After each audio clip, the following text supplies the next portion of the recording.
Leader আসসালামু আলাইকুম। ওয়ালাইকুম সালাম।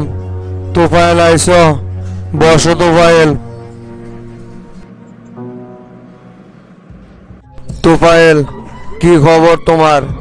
এইদিকে এত কিছু গইটা যাইতেছে, অথচ তোমার কোনো খোঁজ খবরই পাইতেছি না। এতদিন পর তোমার আমার সাথে দেখা করার প্রয়োজন মনে হইল। দলের কত গুরুত্বপূর্ণ মিটিং করতেছি, কোনো মিটিংয়েই তোমাকে উপস্থিত দেখতে পারতেছি না। দলের এই ক্রাইসিসময় সময়ে তুমি যদি উপস্থিত না থাকো তাহলে কিভাবে হয় তোফায়েল? আর দলের গুরুত্বপূর্ণ মিটিং এগুলো করে আর কি লাভ হইব লিডার? শামসু যা খেল দেখার সেটা তো খেলাই ফেলাইলো।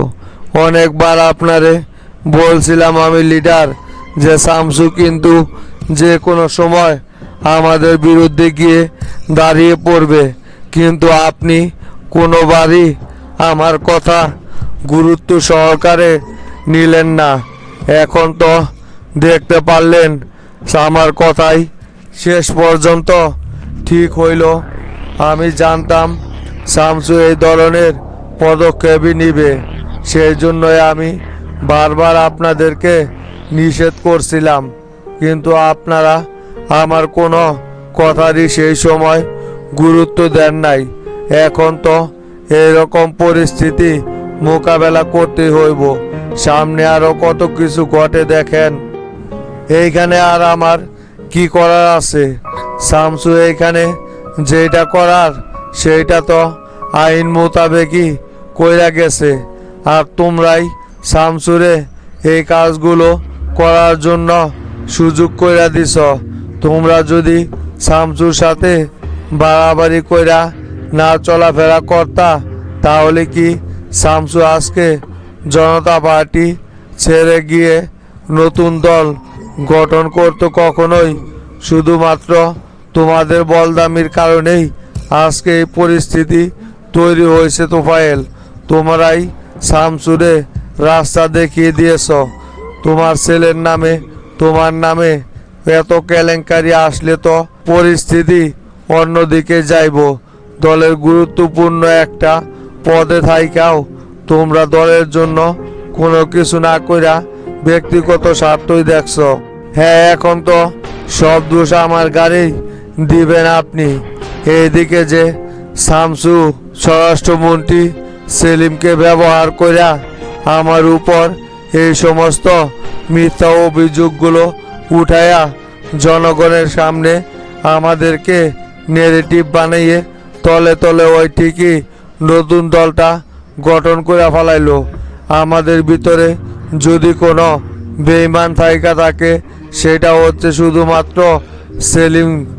এই সেলিমকেই ব্যবহার করে শামসু এতদিন নিজের মাঠ গুছিয়ে নিয়েছে। আমি বারবার সেলিমের কথা আপনাকে বলছি, কিন্তু আপনি সেগুলোর কোনো গুরুত্বই দেন নাই। সেলিম আমার নির্দোষ ছেলেটাকে শামসুর কথায় জেল হাজতে বন্দি করে রাখছে, তাকেও বের করতে পারতেছি না। বেঈমান শুধু সেলিম একা না, এরকম আরও অনেক কয়টা বেঈমান জনতা পার্টিতে রয়েছে যারা সুযোগ বুঝাই শামসুর সম্মেলনে অংশগ্রহণ করছিল। এই সমস্ত বেঈমানদেরকে আমি আর জনতা পার্টিতে পুষে রাখবো না। যারাই শামসুর পক্ষ হইয়া তলে তলে কাজ করে গেছে সবাইকে খুঁজা বের করো। এদের সবাইকে আমি জনতা পার্টি থেকে বহিষ্কার করে তারপরই থামবো। আমার দলের সাথে মিশে থেকে তলে তলে ওরা শামসুর জন্য কাজ করে যাবে, সেটা তো আমি কোনোদিনও মাইনে নিব না। দলের যত বেঈমান আছে সবাইকে এক এক করে দল থেকে পরিষ্কার করে বেঈমান মুক্ত করব আমি। এই পদক্ষেপটা এখন না নিয়ে লিডার আরও আগেই নেওয়া দরকার ছিল, তাহলেই শামসু আজকে আমাদের সাথে এই বেঈমানিটা করতে পারতো না। অনেক আগেই শামসুরে আমরা মাইনাস করে ফেলাইতে পারতাম, কিন্তু আপনি আগের থেকে পদক্ষেপগুলো নেন নাই বইলাই আজকে এই পরিস্থিতি তৈরি হইল। আমি জানতাম জনতা পার্টির আনাচে কানাচে শামসুর লোকজন ছড়িয়ে ছিটিয়ে আছে, যারা সময় মতোই খোলস বদল কইরা ঠিকই দেখবেন বের হয়ে আসবে। এখন তো দেখতেই পারলেন, স্বরাষ্ট্রমন্ত্রী থেকে শুরু করে পুলিশের আইজি পর্যন্ত শামসুর লোক, প্রশাসন সম্পূর্ণ শামসুর কথাই চলে এখনো। তোমরা তো শুধু উপরে উপরেই সব কিছু বইলা যাও। আজ পর্যন্ত শামসুর বিরুদ্ধে কোনো প্রমাণ আমার কাছে পেশ করতে পারছো তোমরা? যদি একটা প্রমাণও দেখাইতে পারতা তাহলে অবশ্যই আমি শামসুর বিরুদ্ধে ব্যবস্থা নিতে পারতাম, কিন্তু সেই কাজটা করতে তোমরা সম্পূর্ণ ব্যর্থ হয়েছ।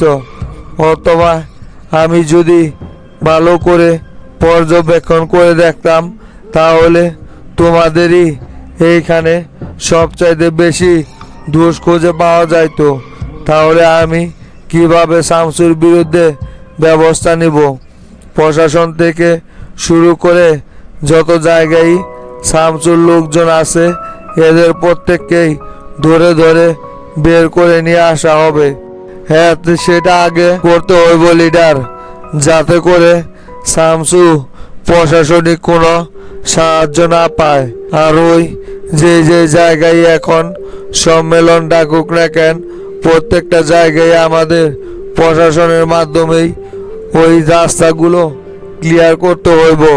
শামসু যেহেতু নতুন দল ঘোষণা করে ফেলাইছে লিডার, শামসু কিন্তু আর বসে থাকবে না। এখন জনতা পার্টিকে কিভাবে দল থেকে ক্ষমতায় নিচে নামানো যায় সেই প্রচেষ্টায় থাকবে কিন্তু শামসু লিডার। তাই আমাদেরকে এখন আরও কৌশলী হয়ে কাজ করে যেতে হবে। আর লিডার, আমার ছেলেটারে বের করার একটা ব্যবস্থা করেন। হয়তো ওই জায়গায় নিজেকে মানিয়ে নিতে পারতেছে না। আমার ছেলে যে নির্দোষ সেটা শামসু সহ সকলেই জানে। শোনো তো পায়েল, তোমার ছেলে যেহেতু শামসুর বিরুদ্ধে হামলা করার অভিযোগে অভিযুক্ত হয়েছে, তাই ওরে এখন বের করলে এইটা নিয়ে ঝামেলা হইব। তাই তুমি কয়েকটা দিন অপেক্ষা করো, তোমার ছেলেকে বের করার ব্যবস্থা আমি করতেছি। এখন তাড়াহুড়া করিয়া তোমার ছেলেরে বের করাটা ঠিক হইব না। দেশের পরিস্থিতি কিছুটা আগে শান্ত হোক, তারপর তোমার ছেলেরে কিভাবে বের করতে হয় সেটা আমি করবনি। এখন শামসুকে কিভাবে দমন করতে পারবা সেই ব্যবস্থা করো, তা না হলে কিন্তু শামসুকে পরবর্তীতে আর আটকানো কোনোভাবেই সম্ভব হইব না। কথাটা মনে রাখো। আচ্ছা লিডার, যা করার তাড়াতাড়ি করেন।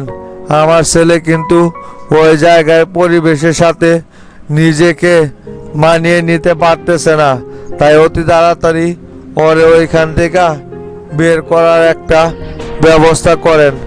আর আজকেই প্রেসিডিয়াম সদস্যদেরকে নিয়ে জরুরি একটা বৈঠকে বসি। সেখানে সিদ্ধান্ত নিয়ে সেলিমকে দল থেকে বহিষ্কার করতে হইব আগে। সেলিম যতদিন জনতা পার্টির এই গুরুত্বপূর্ণ দায়িত্বে থাকবে ততদিন শামসুর কোনো কিছুই করতে পারবো না। তাই সবার আগে আমাদের শামসুর প্যানেলটাকে এখান থেকে সরাতে হবে। আইজি সহ গোয়েন্দা বিভাগের প্রধান এবং স্বরাষ্ট্রমন্ত্রী সেলিম ওদেরকে সকল রকম দায়িত্ব থেকে অব্যাহতি দেন। আচ্ছা ঠিক আছে, যেটা করলে ভালো হয় সেটাই করো।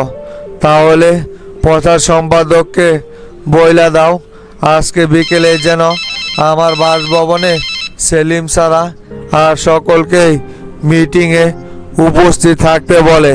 সেইখানে কাদের মোল্লা এবং হাজী সিদ্দিককেও বিশেষভাবে উপস্থিত থাকতে বলবা।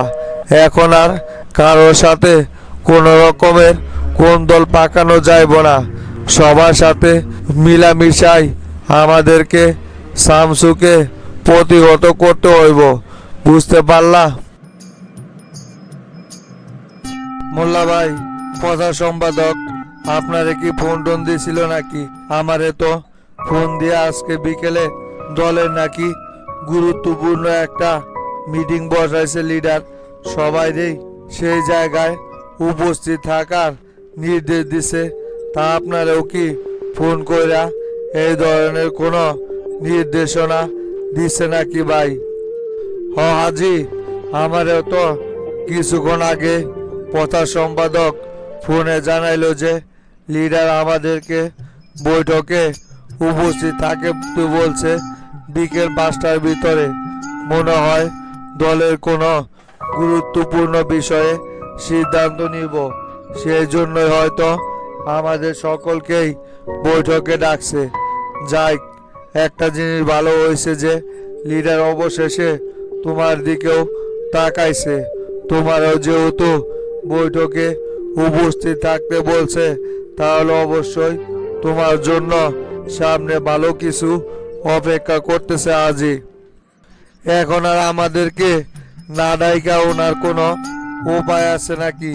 ফাটকা চিঙ্গিত ফালাই দিছে না শামসু, সেই জন্যই তো ডাকছে আমাদের সকলকেই।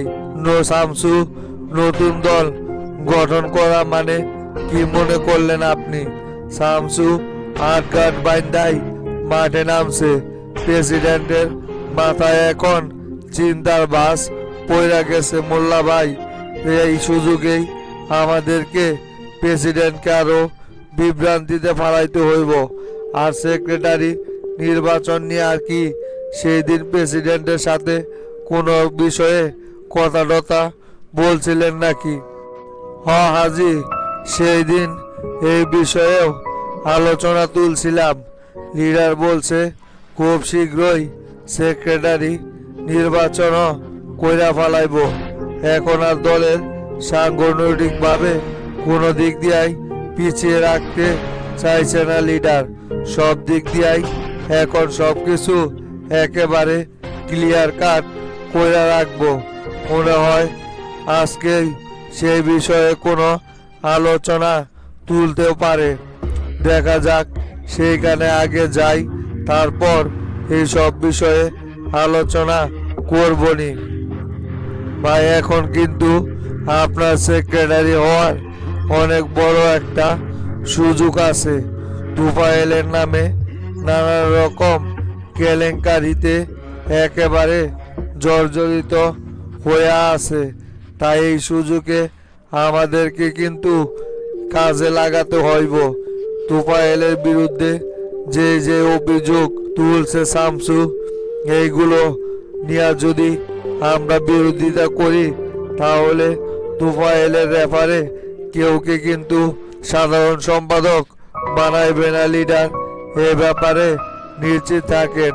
ওর বেটা তো এখন পর্যন্ত শামসুর উপর আক্রমণ নিয়ে জেল খাটতেছে, সেটাও এখনো তুফাইল নির্দোষ প্রমাণ করতে পারে নাই। হয় দেখা যাক সেটা কি হয় সামনে। চলো এবার বের হওয়া যাক। গুরু, কলিজাটা একেবারে ঠান্ডা হয়ে গেল রমজানের কথা শুই না।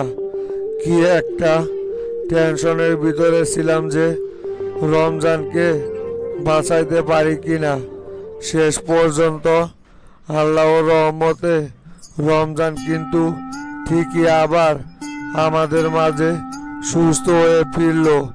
ওর কথাটা আমার পুরোপুরি একেবারে শরীর ঠান্ডা করে ফেলাইছিল। যদি রমজানের এখন কোনো কিছু হয়ে যাইতো, তাহলে তো আমি নিজেকে কখনোই ক্ষমা করতে পারতাম না গুরু। আল্লাহর রহমতে অবশেষে রমজান এখন অনেকটাই সুস্থ। আগামী 2-3 দিনের ভিতরেই ওরা নাকি দেশে ব্যাক করবে। ওরে শামসু, আমারও রমজানের জন্য খুবই টেনশন হইতেছিল যে না জানি কখন কি হয়ে যায়। কথায় আছে না, রাখে আল্লাহ মারেকে, সেই রকম হয়েছে রমজানের বেলাও। শত্রুরা যতই রমজানকে ঘায়েল করতে চাক না কেন, ওরা কোনোদিনও রমজানকে ঘায়েল করতে পারবে না, কারণ রমজানের পিছনে সকলেরই দোয়া রয়েছে। রমজান তো কখনোই কারো বিন্দু পরিমাণ ক্ষতি করে নাই, পারলে আরো সকলের উপকার করে গেছে।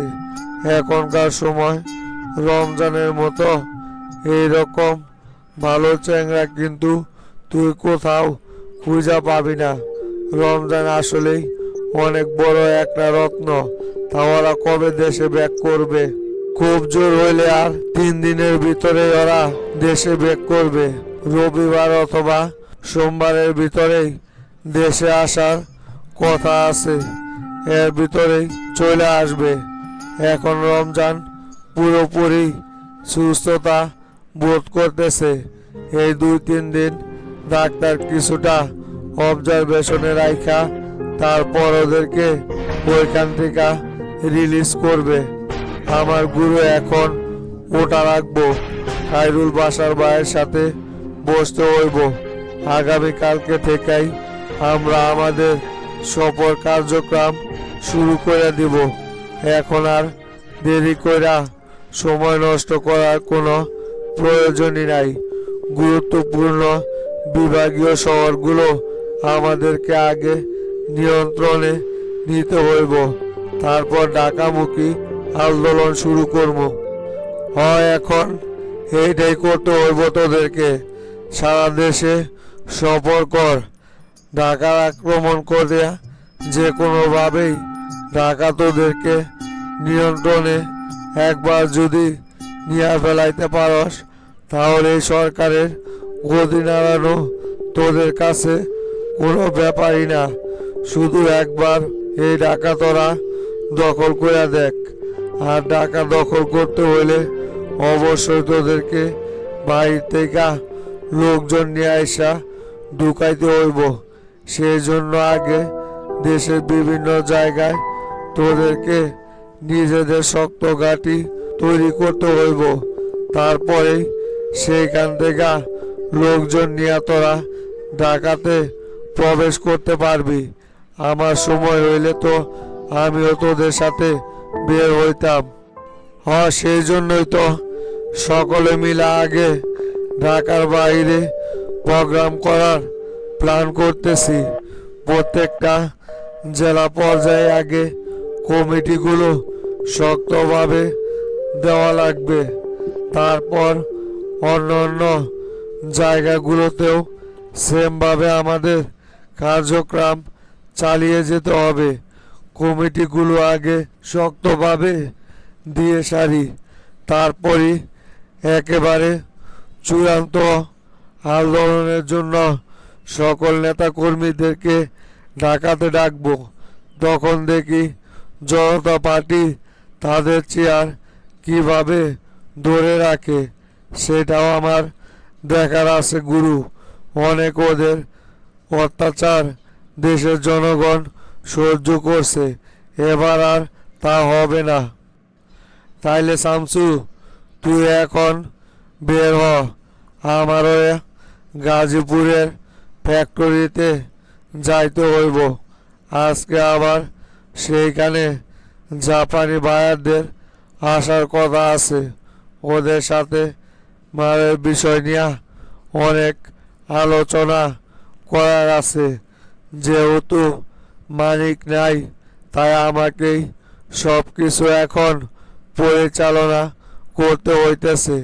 তুই তাহলে এইদিকে সব কিছু দেখতে থাক, আর যদি কোনো রকম কোনো ঝামেলা হয় তাইলে বিষয়টা আমারে জানাস। আমি তোদেরকে পরামর্শ দিয়ে কোথায় কোন পদক্ষেপ নেওয়া লাগে সেটা বইলা দিবনি। উঠলাম তাহলে, এখন আমি শামসু। তুমি দেখো মাস্টার, আমার মনে হইতেছে যে জনতা পার্টির বগুড়া জেলায় আমাদের প্রতিদ্বন্দ্বী হিসাবে মাস্টার শফিককেই জোরালোভাবে দাঁড়া করানোর চেষ্টা করবে। লগে তো তারেও অফার দিতে পারে।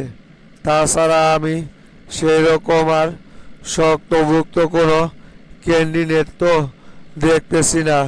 তাই আমি মোটামুটি নিশ্চিত যে তোতা আর শফিককেই এই বিষয়ে কেন্দ্র থেকে অফার করা হইব। আর ওদেরকেও জেল থেকে বের করে নিয়ে আসার জন্য সরাসরি দেখবা কেন্দ্র থেকেই তোড়জোড় শুরু করব। এবার মনে হয় ওদের জামিনটা হয়ে যাইব মাস্টার। আরে বানাইতে দেন না কেন? ওদেরকে যদি দায়িত্ব দেয় তাহলে তো আমাদের জন্যই আরও দেখবেন সুবিধা হয়ে যাইব। শফিকের মতো এইরকম ক্যারেক্টারলেস একজন মানুষকে যদি বগুড়া জেলার দায়িত্ব আবারও দেওয়া হয় তাহলে এই জেলা জনতা পার্টির জন্য চিরতরে একেবারে বন্ধ হয়ে যাইব। এ ব্যাপারে নিশ্চিত থাকেন। জনগণ এত বোকা না। একবার শফিকের ফাঁদে পা দিছিল বইলা বারবার শফিকের ফাঁদে আর জনগণ কখনোই পা দিবে না। আর তোতা তো বর্তমানে আমাদেরই লোক। যদি আমাদের সাথে বেইমানি করে তাহলে এর পরিণাম ভয়াবহ হইব হাবিব ভাই, কথাটা মনে রাখেন। মনে হয় না তো তোতা এদের অফার গ্রহণ করবে। তারপরেও যদি এত কিছু হওয়ার পর তোতা আমাদের সাথে বেইমানি কইরা জনতা পার্টিতেই যোগদান করে তাহলে ওর কপাল ওই নিজেই পোড়াইব। এখানে আমাদের কোনো কিছু করার নাই। এখন তো তার নিজের ভালো দেখে নিজে কতটা বুঝতে পারে। আর শফিক যে সিটার লোক, তোতার সাথে বেইমানি করতে ওর বিন্দু পরিমাণ কলিজায় বাঁচব না। তবে ওরা যাই করুক মাস্টার, ওইগুলো আমাদের দেখার দরকার নাই। আমাদেরকে শামসু যেইভাবে বইলা দিছে ঠিক সেইভাবেই কাজ করে যাইতে হইব। বাকিটা উপরওয়ালার উপর। হ্যাঁ তাই হাবিব ভাই, একটা কথা ভালো কইরা মনে রাখেন, এটা কিন্তু শামসুর এলাকা। সারা দেশের চাইতে বগুড়া কিন্তু সম্পূর্ণভাবে আলাদা। এটা আমাদের মাথায় রাখতে হইব। এইখানে আমাদের সবচাইতে বেশি পরিশ্রম করতে হইব। যদি বগুড়াতেই আলোড়ন তৈরি করতে ব্যর্থ হই তাহলে কিন্তু সারা দেশেই এইটা নিয়ে প্রশ্ন তৈরি হইয়া যাইব। তাই আমাদের যেটাই করার হোক না কেন খুব সাবধানে পা টিপে টিপে করতে হইব, যাতে করে শামসুর মান সম্মানে বিন্দু পরিমাণ কোনো আঘাত না লাগে। বগুড়া জেলা যেন প্রত্যেকটা আনাচে কানাচে শুধু জনদলিত পার্টির নামগানি থাকে। না মাস্টার, ওই ব্যাপারে তুমি এত টেনশন করো না তো। আমরা যেইভাবে পরিকল্পনা করছি, যদি আমাদের সাথে ওরা বেইমানি না করে তাহলে এই জেলা সম্পূর্ণভাবে আমাদের আয়ত্তেই থাইকা যাইব। আর এইখানে বর্তমানে জনতা পার্টির ওই রকম শক্তিশালী কোনো নেতা আছে নাকি? ওদের তো এখন কমিটি নাই। তুমি দেখো আমরা এবার বগুড়াতে আমাদের সর্বোচ্চটাই দিতে পারবো। এ ব্যাপারে আমি সম্পূর্ণ নিশ্চিত মাস্টার। তবে কমিটিটা যদি আর কয়েকটা দিন পর বিলুপ্ত ঘোষণা করত তাহলে পুরো জেলাটাই আমাদেরই নিয়ন্ত্রণে থাকতো, কিন্তু কাজটা আগে হয়ে গেছে। ওইটা তো আর বইলে আসবে না হাবিব ভাই। কখন কি সিদ্ধান্ত নিয়ে ফেলাইব সেটা তো আর কোনোভাবে বলা যায় না। তবে আমাদের এইখানে একটু পরিশ্রম করলেই অবশ্যই আমরা সফলতা দেখাইতে পারবো। শামসু যদি পুরো দেশের দায়িত্ব নিতে পারে, তাহলে এখানে আমরা শুধু বগুড়া জেলার দায়িত্ব নিতে পারবো না, এটা কোনো কথা হইল? এই জেলায় আমরা তো আর জনগণের জন্য কম করি নাই। নেতা কর্মীদেরকেও অনেকভাবে অনেক সাহায্য করছি। আশা করি তারা সকলেই আমাদের পাশে থাকবে হাবিব ভাই। এখন তাড়াতাড়ি আমাদের শোল দুগদি যায়া ওইখানকার ঝামেলাটা মিটমাট করি আগে।